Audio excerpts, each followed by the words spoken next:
I There we go. Um, my name is Amy Winston. I'm the vice principal at North. For those of you that I haven't met yet. One of the major responsibilities of my job is really around building our master schedule for our students and staff, and coordinating all of our activities related to course registration.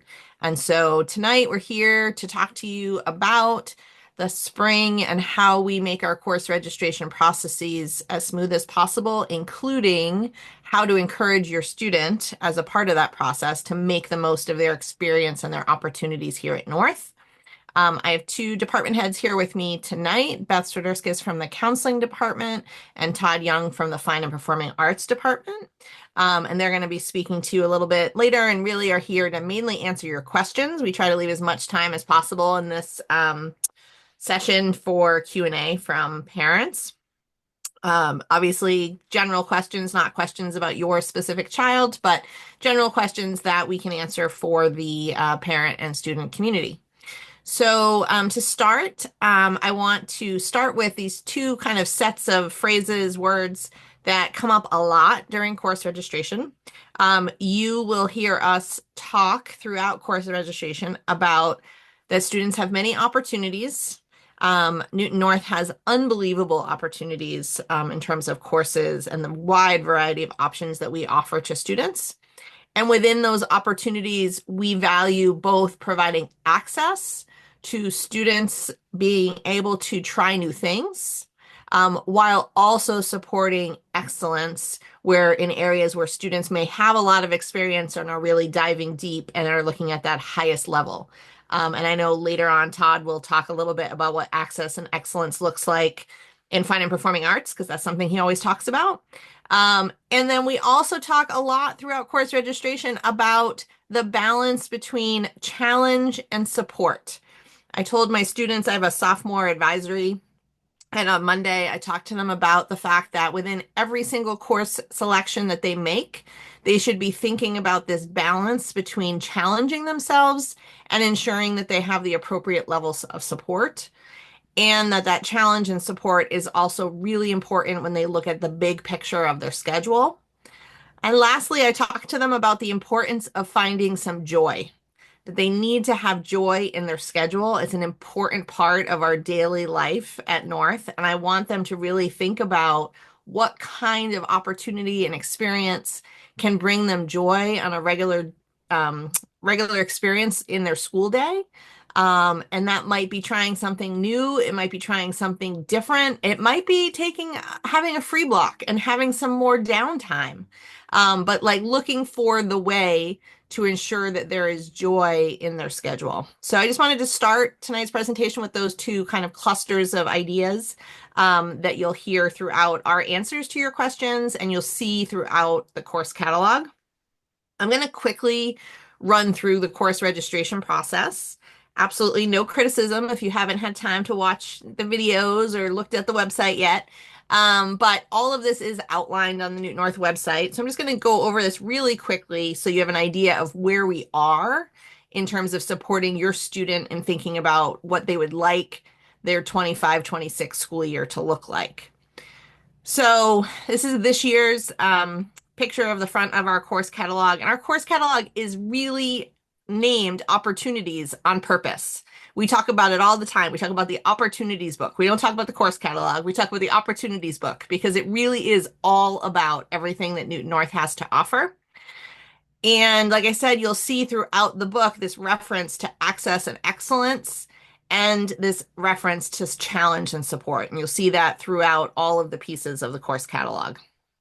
If you haven't taken a look at the course catalog yet, I highly recommend it. It is up on the website. We no longer print paper copies for all of our students because that was a very expensive endeavor. We only print hard copies for our 8th graders. We ask that our high school students use the PDFs that are available online. We also really strongly encourage all students and families to read this front section of the course catalog of opportunities. It's about 13 pages at the front. It starts with this welcome letter from Henry and I. And that introductory section gives you all of the information that you need to know about progress to graduation, about graduation requirements, about our policies around course selection. All of those different things are right there in that front section of opportunities. One thing that is right in the front of opportunities is our policy around registration and scheduling. And this is a question that comes up every year from parents and students. It's really important that parents and students understand that we consider student course requests final on verification day, which this year is Monday, April 7th. We will be actually doing something trying something a little new this year. We're going to specifically have an advisory on Monday, April 7th, dedicated to ensuring that all students have verified their course requests. And then at that point, we use that data to make all of our decisions around what courses we're going to offer next year, how many sections of each course we're going to offer next year, how many music teachers we need, how many math teachers we need. And so those course requests are critical to our budget process at the high schools, which is why we say that those course requests are final. Now, I will say in the spring, in May and June, teachers do have the ability to change a level recommendation if a student's performance has changed in the spring. And that sometimes happens, and that's totally okay. The piece that is final is the student choice part of all of this. And so we ask our students and families to really understand that their choices are final when we get to that verification day. Like I said, you can find all of this information on the Newton North website. We work really hard to keep it updated. If you go to the academics tab, you can choose course registration, current Newton North students, and you will find all of the information. You can see the recording of last year's Making the Most PTSO presentation. It'll get replaced with the recording from tonight once we get that uploaded. But you can find lots of information, including the course catalog and including directions for each step of the process. This is the timeline for this year. We are in phase 1, which is when teachers are talking with students and recommending courses. It's actually a really fun time to walk around Newton North because you see all these student and teacher conversations going on, really thoughtful conversations about course recommendations. The students and the staff take that process really seriously about ensuring that we're supporting students and challenging themselves and supporting students and getting the right levels of support in their schedule. Teachers will enter all of their course recommendations into Aspen, and on the evening of March 4th, we kind of flip a magic switch, and students and parents can then see that information in Aspen, and students will then be able to go in and add their elective courses, those courses that don't require a teacher recommendation. They'll be able to go in and enter their PE course requests, which are critical, and they can also add their alternates for their elective requests, alternates for their PEs. And then this year we built in a larger chunk of time for counselors to meet with the students on their caseload to review student requests. So they'll be meeting with students to ensure that students are on track and progress to graduation. They'll be following up with students who haven't requested enough courses or maybe need to request an additional course because of progress to grad.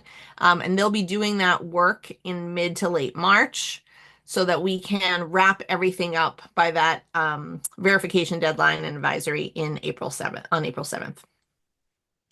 And this is just a calendar view of the same information. Throughout the month of March, students do have access to a Google form.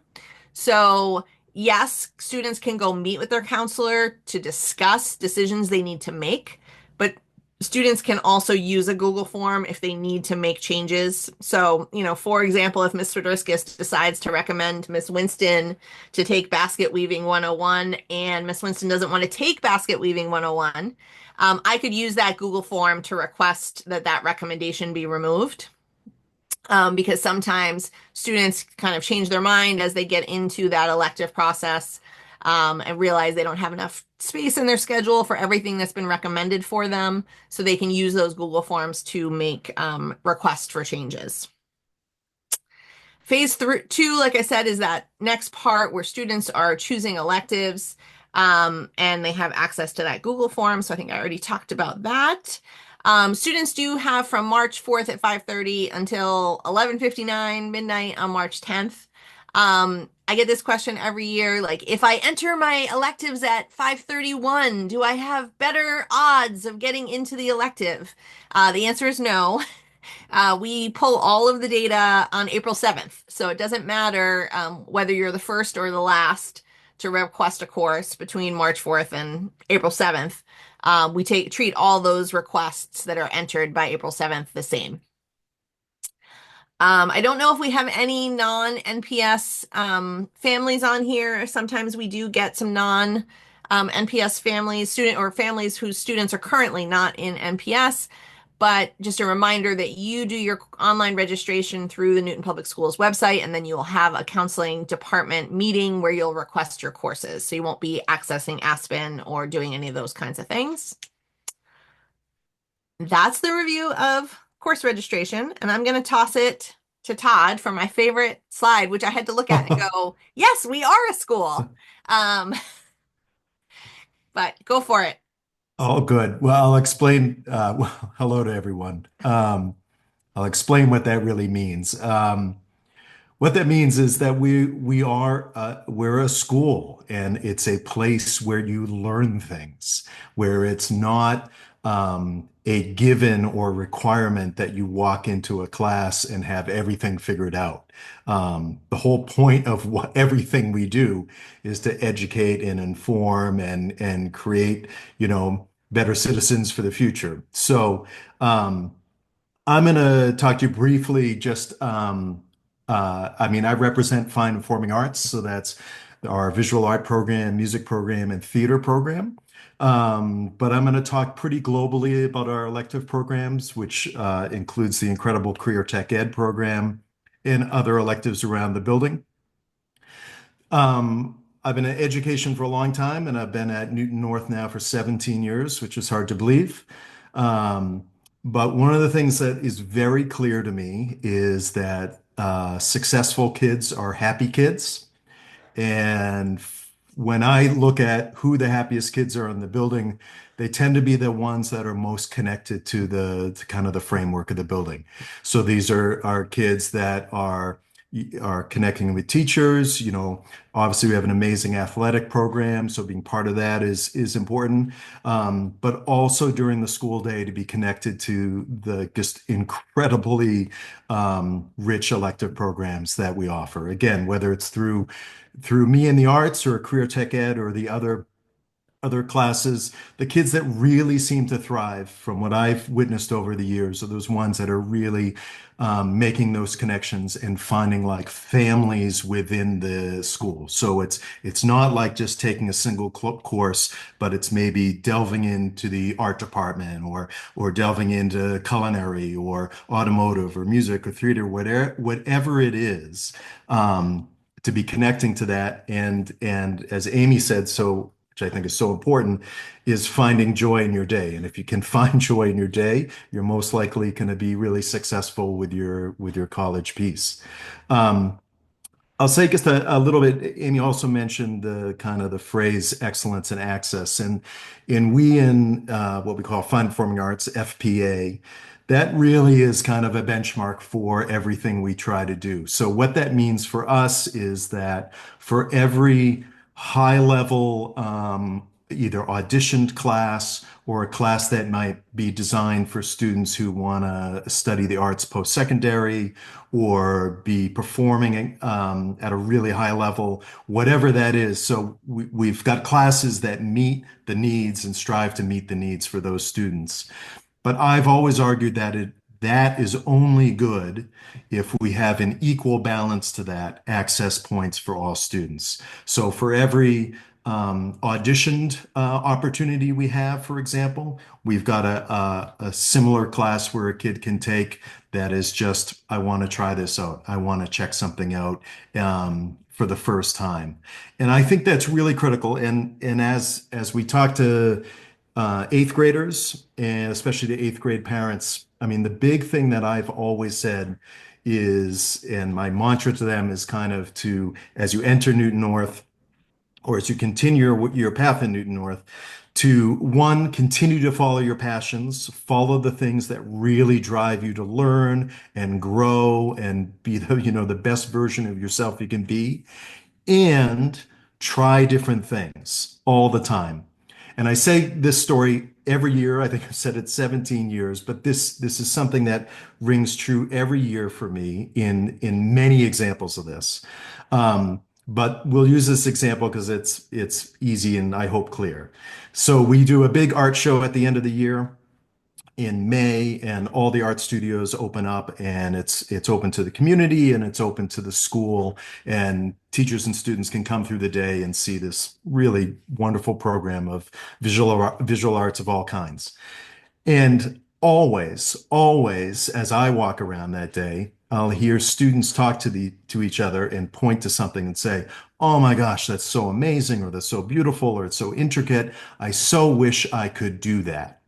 And then what I always say to them is, well, if you want to learn to draw, if you want to learn to paint, if you want to learn to do any of these things, take an art class. And that goes back to that premise of we are a school. This is where you learn things and how critical that is. Like all these elective programs, and I'm a strong believer in it, they're all learn skills, just like math, English, and history. If you're keen and interested in music, take some music classes. Doesn't matter if you're the best musician or you're just starting off, there's a whole variety of opportunities for you.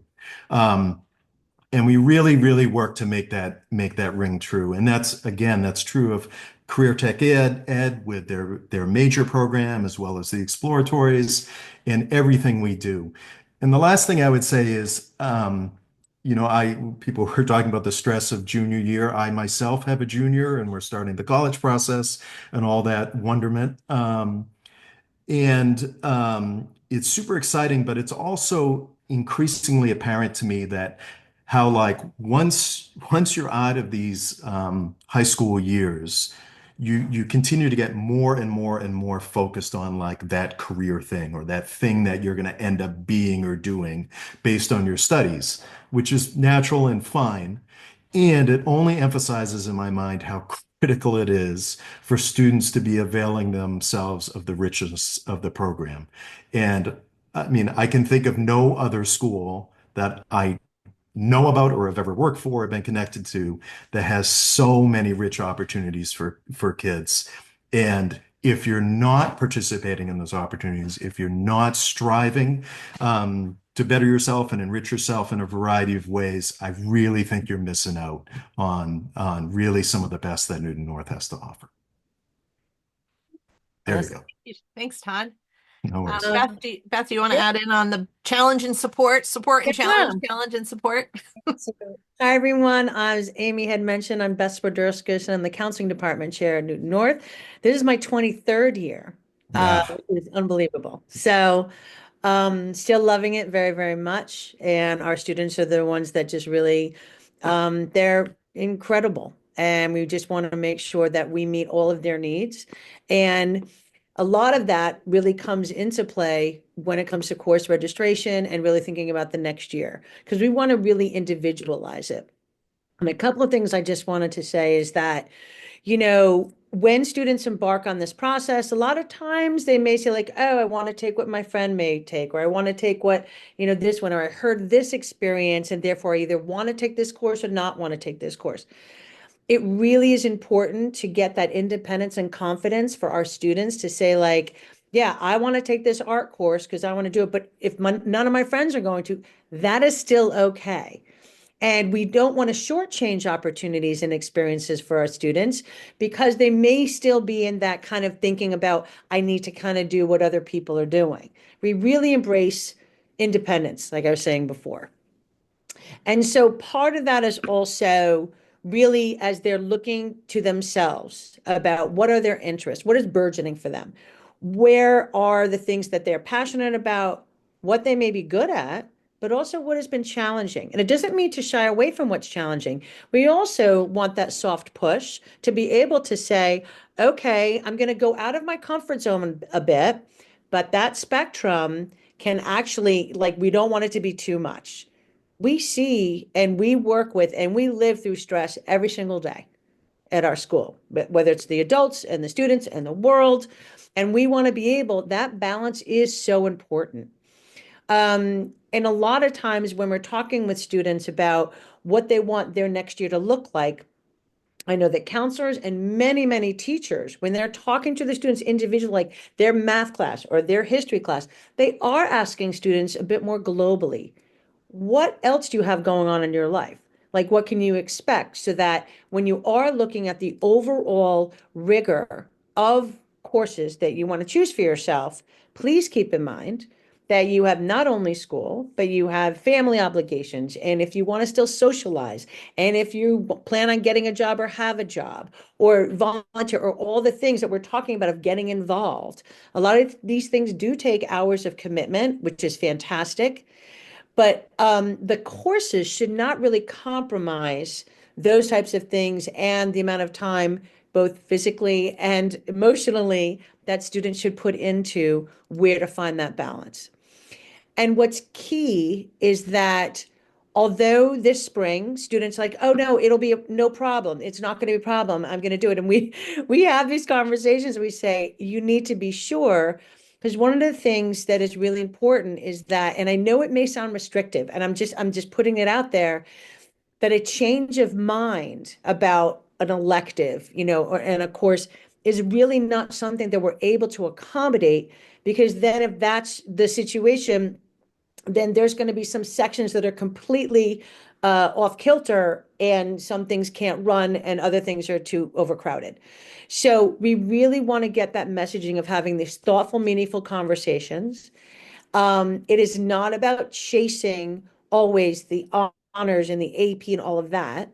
Also, some advice years ago was about, there was some colleges, for example, they're saying you need to take the highest level courses that your school offers. Well, it really needs to be, students need to take the highest level courses that they can manage and that they will enjoy. Because we've also seen when students are doing it for wrong reasons and the things that they've internalized some pressure, and it really doesn't work out as well as when the students first thought it was going to be. So the change of mind, or the thing to really think about what that next year is going to look like, is really important. The one thing, though, that Amy had mentioned, the Google form before, and although students can make changes about change of mind really up till April 7th, if you think about it, the one thing they can't change through the Google form is their curriculum level. And so that has to come from the teacher, okay? We don't have an override process, and the teachers do really thoughtful decisions, and they work collaboratively, and they consult to think about what kind of levels within the major courses that the students wants to take. The advice that counselors give every single time. So we finished junior seminars. We just went through sophomore seminars. We're doing freshman seminars, and we're going to meet with students individually, as Amy had mentioned. What we really try to impress upon them for our students with their agency. If you think you want to move up in a curriculum level, talk to your teacher, let them know, advocate for yourself. And that teacher can be like, yep, I agree, and that's fine. If a teacher at this moment, because it's March 10th, it's still on the earlier side, and says, you know what, I see this, but here's some areas of growth I'd like to see. And as Amy mentioned, by May or June, that teacher can certainly make that level change at that time. So it's not about tracking and locking in and all of that. We want to make sure that students are getting to the point of what they need and want in each of these courses and how they complement each other. And again, having a free block is not a bad thing. It's breathing room. I cannot tell you how many students, when they have, let's say, all year long, they have full schedules, and then one term they have a free block, like, why didn't I have this for every term? And we're like, well, why not? So what are any of these internal or externalized pressures that they feel that they need to chase the most rigorous and full schedules is not necessarily, and it at many times it's not the healthiest way to have the experience, because tonight's called making most out of the high school years. We want to make sure that students are really going through following that mantra, and to not have to then change this and change that and just feel bad about, what it is that they set out to do. Um, we really want to make sure that because we also value the students. And so what we also recommend is that students don't take more than 3 honors or AP courses in any given year. Students do, we know that. And we want to make sure that they can manage that. But we don't want, it's not the norm. And we want to make sure that students on that individual basis can manage and want to take the things that they do want to take. I've had a number of stories of students who, let's say, would like to take an elective, like when it comes to senior year, and it's not at the level with which they usually take it, but they're like, I'm going to take that forensics, and I want to take that marine biology, and I want to take that, astronomy. Okay, and they love it. That should not stop them because it may not be at an honors or AP level. And I can tell you of working in this college school counselor role since I'm dating myself here, 1997, that from a college admissions perspective, having a course that a student is interested in and not just because it meets in what the curriculum level that is going to be higher than that, that's not going to keep them out of college. And honestly, if it does, that's not the type of college that a student's going to want to be at. So it's really about listening and learning to what our students want, what they need, and making sure that they can fit things in a nice package for themselves. I know I have a ton more to say, but I'll stop there. Thanks, Beth. I'll add one piece to what you just said. Part of my conversation with my sophomore advisory on Monday was that they should be able to tell me why they were selecting a particular course for themselves, as opposed to, you know, my friend said I should take it, or the college said I should take it, or my parents said I should take it. But that piece of ownership of like, I'm taking this elective because or I'm taking this level of course because is an important part of the conversation. Um, I also talked a lot to students about the fact that our courses do get more demanding and more workload as you go from year to year to year. At this evening, I don't know what grades of parents we have here. We often have lots of freshman parents here. Um, but I can say that courses between freshman and sophomore year at the same curriculum level do get more demanding, and between the sophomore and junior year at the same curriculum level do get more demanding. And so it's important that students keep that in mind. So when they say like, oh, my current workload is very manageable, I'm going to take a bunch more honors classes, or I'm going to move up a bunch from CP to ACP. It's important that they keep in mind also that the courses get more challenging and more rigorous as we go through our years at North. So I think that's an important piece to know. Because freshman year, there is lots of like options going from ninth grade to 10th grade in terms of making those level choices. And students should know that in general, 10th grade courses are going to be more rigorous than ninth grade courses. And there are more options for honors in 10th grade. So there's a lot of decision making to be done. With that, I think we're going to open. Oh, you have one more and then we're going to open for questions. Yeah, go for it. I just wanted to also impress upon the reasons why we stress that students pick alternates. Mm-hmm. Very, very important. And what we mean by that, it's not necessarily for, your 10th and 11th grade, like English class or math class or history, like those are the required courses that they need to take.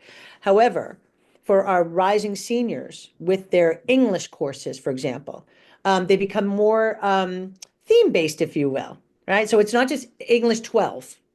It can be short story. It's horror dystopian stories. It can be art and technique of film. Like it's such a cool array of choices. So that being said, a student's going to choose like the priority one that they want to take. And in addition, they're going to choose up to 2 alternates. Because if they don't get that one, how all the requests land when the button is pushed to create this master schedule, we want to make sure that those alternates are in there so that student can get that second choice, for example. But if no alternates are in, the student's kind of starting from scratch and if other courses or sections may be filled up, there's not as much to choose from later on. And that also goes absolutely for our electives. So I'm going to put you on the spot for the figure, like we are successfully scheduling well over 90%, right, of our students who get these requests. So I want to put that in perspective. And we have to make sure that our students also pick these alternates. And one strategy that does not work is that sometimes a student will be like, well, I want this course so much, so I'm not going to pick an alternate. It doesn't work that way because if that student doesn't get that course, there's no it doesn't increase their odds of getting a course because there's no alternate attached to it. So, and there's two types of alternates. One is a direct alternate for a particular class. So if it's like, I want digital media as a history elective in my senior year, but if I don't get that, I'd like MILA, which is Middle Eastern Latin America, and they can kind of, they're related. There's also general alternates. So it's like, this is where I want my schedule, my request to be. But if I don't get this particular class, here's a general alternate that I'm perfectly happy to take. And the other one is our PE health and wellness courses, alternates, because every single student in the building, like English, also has to have PE at all 4 years. So we want to make sure that they have the alternates and they cannot repeat a PE course. Just telling you that also.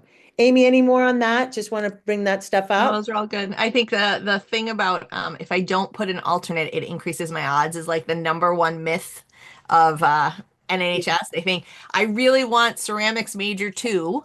So the only way I'm going to get in is if I don't put an alternate. It's like, no, that's not the way it Doesn't work. works.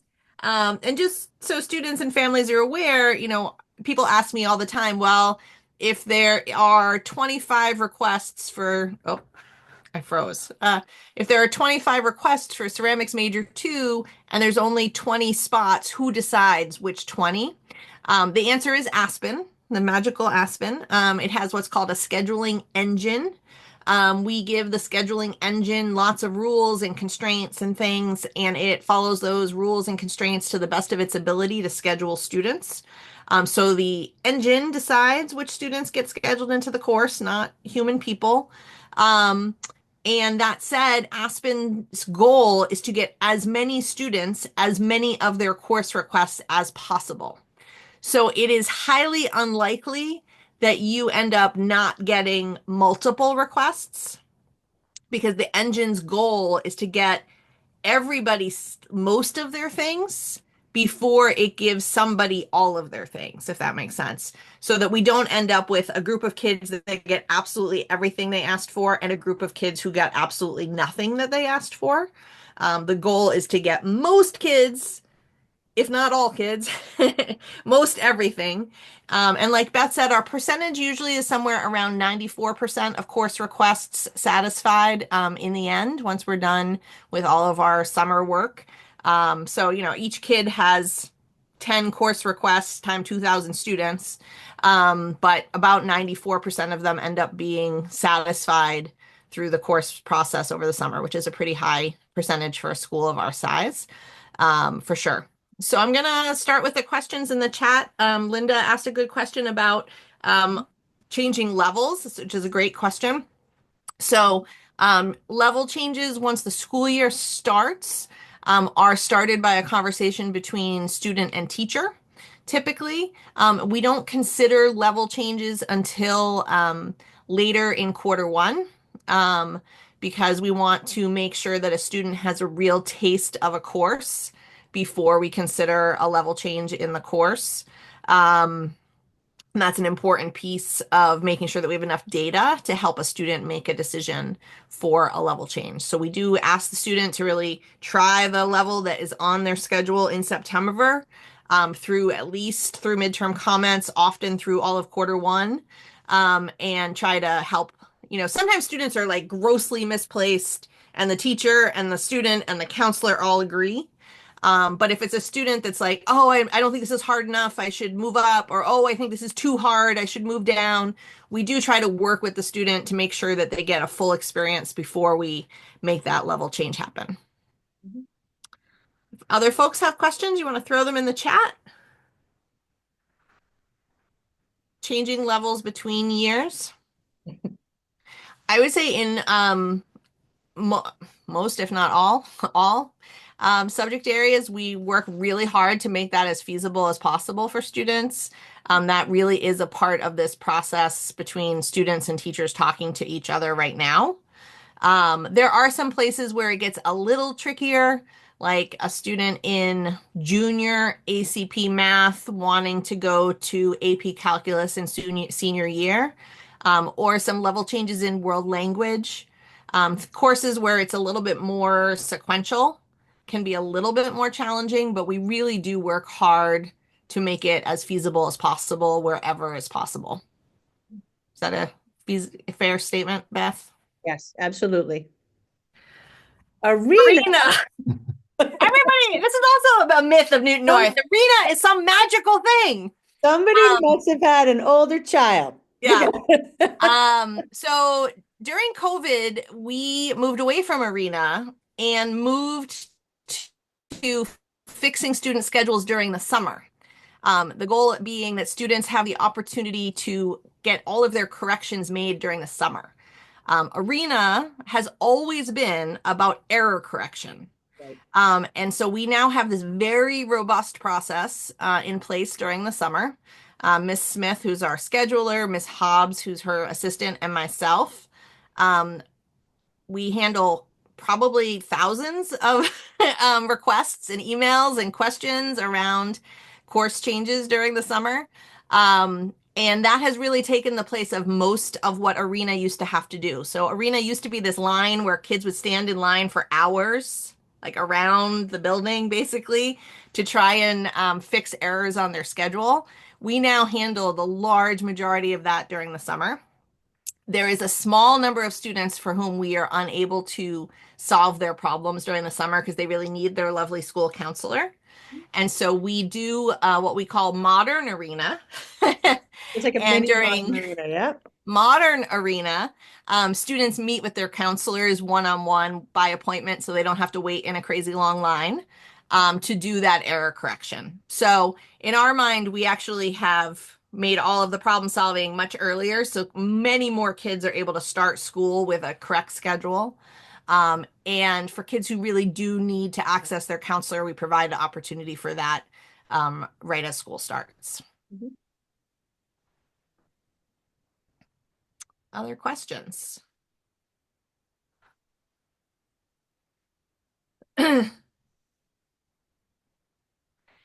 Oh yes, around so in the fall and actually each quarter, we provide students with the opportunity to add additional electives if space is available.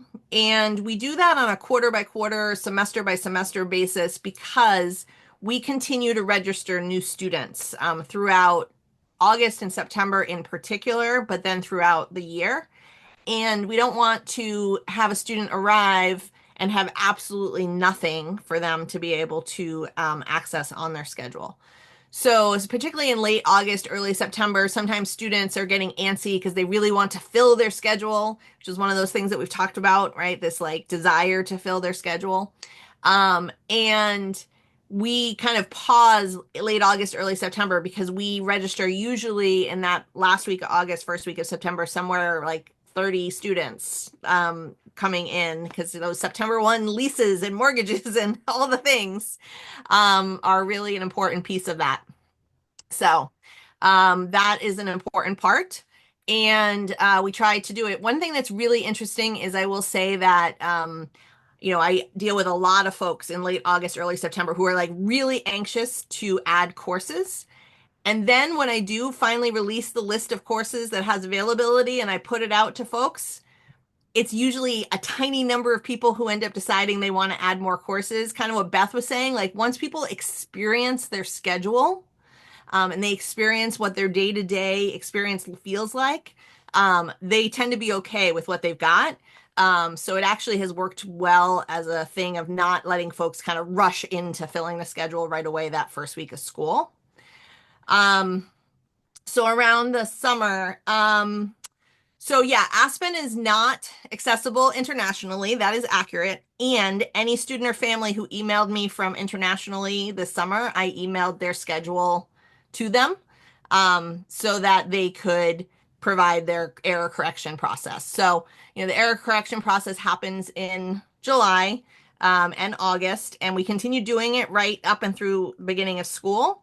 But it is true that Aspen itself is not accessible internationally. But I will tell you, other than the like 1 week when I go on vacation, because I'm a 12-month employee, I am emailing with families all the time when they have questions about student schedules.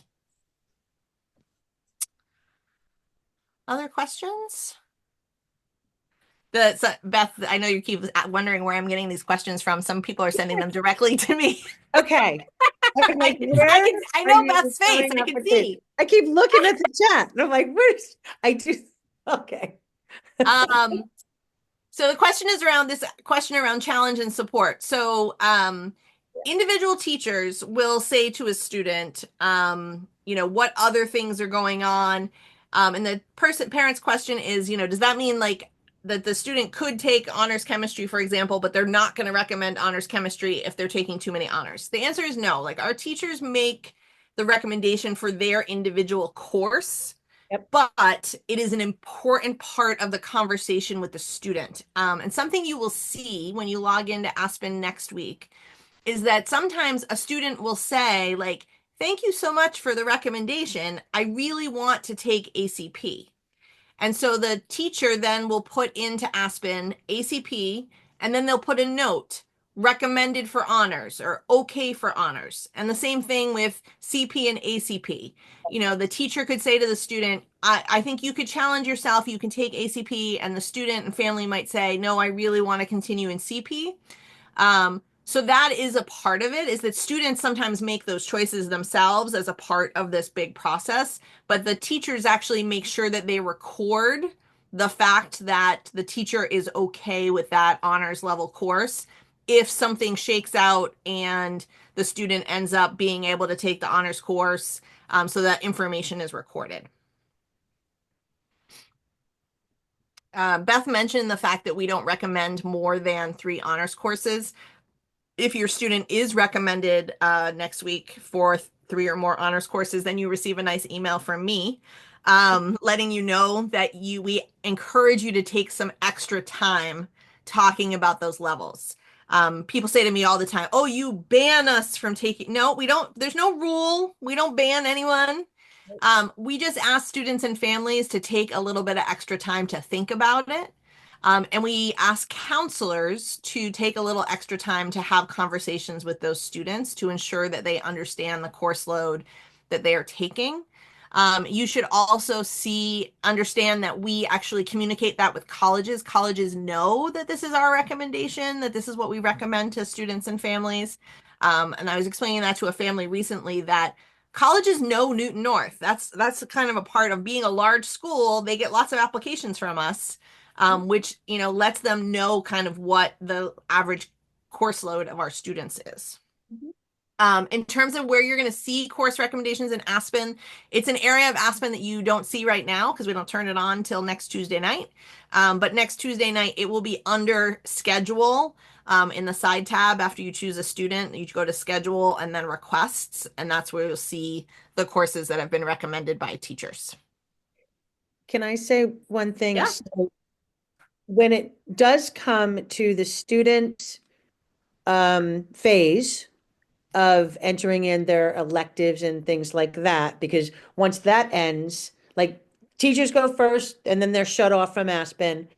The students go second, then they're shut off, and then it is counselors have access still and department chairs.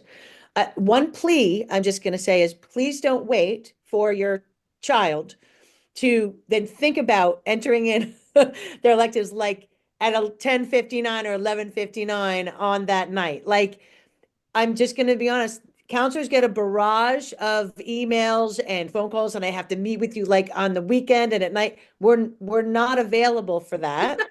So we want to make sure that there's no panic, unnecessary panic, for when a student has the opportunity and during the time to do this. The other thing is, even though by the 10th, when a student has put in all of their requestable classes and that kind of thing, they can still make changes. So it is not the end all be all, But please don't feel that panic if on like the 10th that night and I can't get in touch with my counselor because it's way past their bedtime. Okay. We just want to make sure that, do it on the earlier side if there are questions. And then we are committed to meeting with every single one of our students and we're going to flesh it all out with them as as the phases continue through April 7th. And it does not matter how quickly your student Right. registers. So Yes. there's no Nope. difference between March 4th at 5:31 and March 10th at 11:59. But as Beth said, I'd suggest, not waiting till 11:59 or, doing it before the weekend. We open it on Tuesday night so that students have a few days during the week so they can get help if they need help, if there are any problems. But we do get usually a ton of emails that weekend. Yeah. Which is also why the deadline for students is not on a Monday this year, because last year it was like panic central on Sunday night.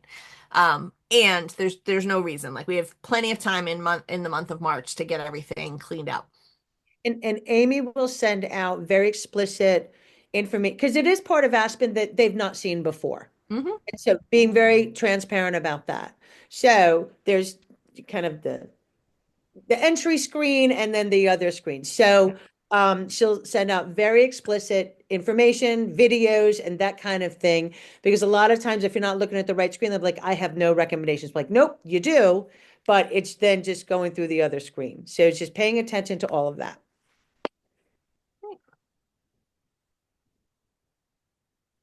Other questions? Ah, Amy should get a shout out every day. Every day. Always fun. Always fun. Amazing.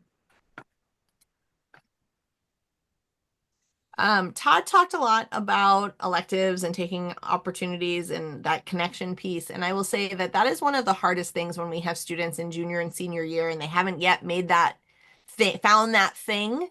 And I'm trying to help them find courses and they haven't found that thing. And so, really trying to get students to try some different things in sophomore year, find a different way to connect to Newton North.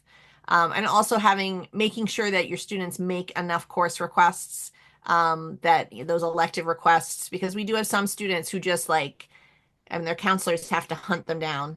No, no, you really need an elective. No, no, you really need an elective. So that piece is a challenge. Multi-level and making changes in levels. Yes, this is one of the major pluses. There are lots of pluses, in my opinion, around multi-level courses. A significant one is that it is significantly easier to change levels during the school year because majority of the time it does not require a schedule change. Um, each discipline is a little bit different in terms of what the work looks like. So I can say I have a sophomore who's in multi-level grade, 10th grade world history. And according to her, all the students are doing the same things in class. There is a slight difference in terms of some of the homework, and there is a difference in terms of the assessments, in terms of the essay questions that are asked and the level of writing that is expected. Um, but the general vibe of the class in class is all together. You wouldn't necessarily know which students are taking the course for ACP credit and which students are taking the course for honors credit. But the workload could look a little bit different and the assessments do look a little different. But yeah, it really does makes it significantly easier to change levels. I was thinking about this today. The fact that we have multi-level courses also makes it significantly easier for us to get students into those elective choices that Todd was talking about, because instead of having 5 sections of honors and 5 sections of ACP, we have 10 sections of honors ACP. And so ultimately, when you're building this big, gigantic Tetris, um, it's going to be more likely that you can get the kid into the Singleton Jazz Ensemble if their other courses have more sections and more flexibility.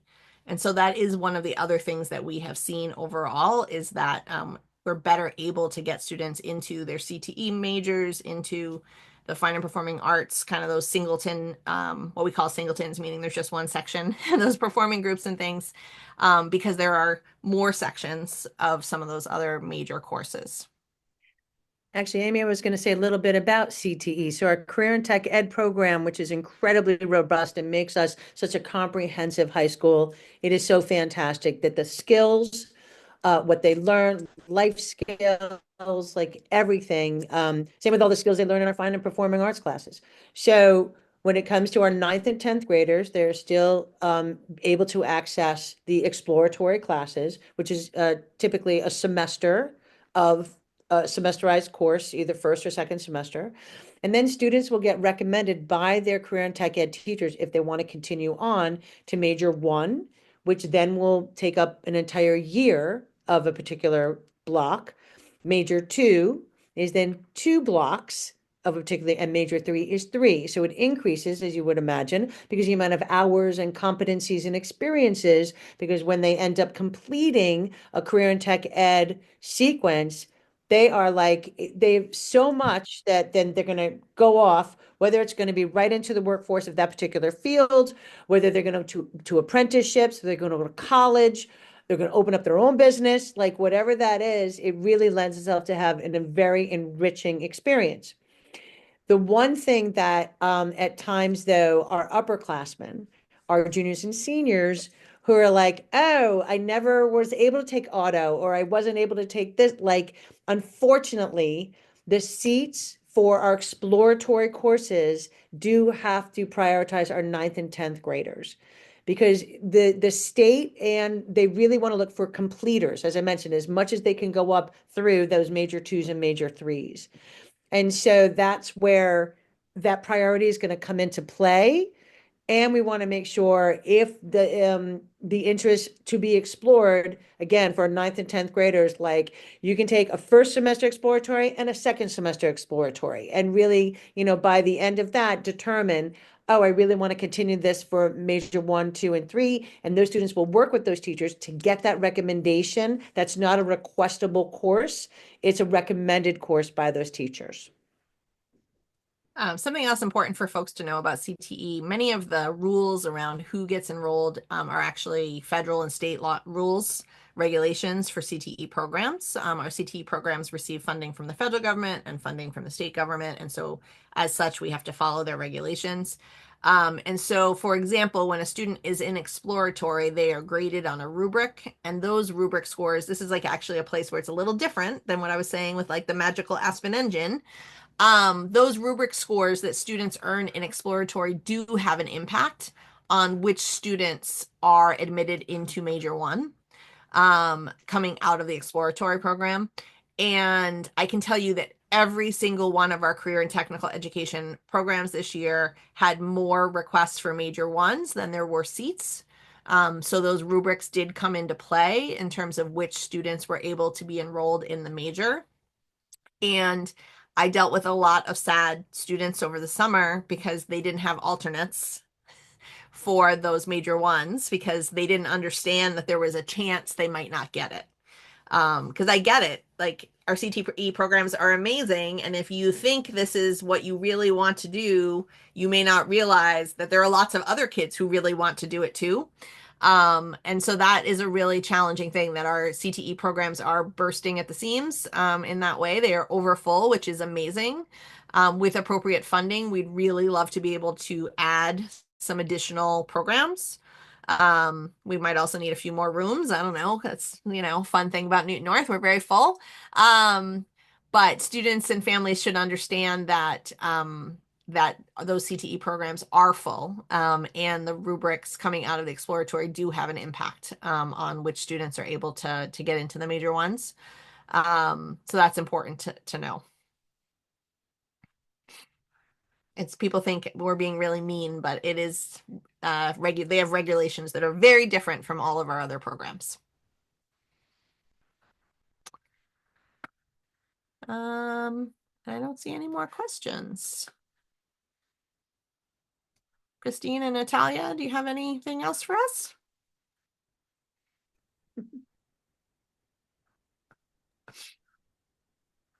Oh, one new message. Oh, I said thank you. Yes, I think that would be the only thing we have left is just a big thank you to you and Todd and Beth for explaining so much. I think it's really helpful just to have all of this background information because sometimes our kids are not always the most eloquent reporters on how this process goes. And so it's really helpful to hear from you all the intricacies that go into making the schedules for all the kids at the high school. You're welcome. And I think that someone said, where can we find, do you see that, Aim? Yep. So absolutely everything that we talked about tonight is on the Newton North website in the course registration area. The engineering certificate is described in the course catalog. Mhm. Um, and I also put a plug in something else that's in the course catalog, which is kind of a higher level of then the certificate program is our SEAL program. We have a fine and performing arts seal. We have our STEM applied STEM seal. We have our seal by literacy, civic action, social justice, and newly coming journalism. That's not the name for it, but it's basically a combination of journalism and TV production, and I can't think of what it's going to be called. Um, so those are all really awesome and described in the course catalog, also described on the website. There's a whole area about our SEAL program. And question is majors 1, 2, and 3. So students who are entering into our career and technical education programs start in exploratory, then they go to major 1, then they go to major 2. It's the progression through the career and technical education. In our art programs, we similarly have courses that are called major 1, 2, and 3. Those courses only meet 1 block a week, a little different than the career and tech ed courses, which meet multiple blocks, but it's really signifying that progression through an area. Okay, I think we got all those last minute questions. Awesome. Awesome. Thank you. Thanks.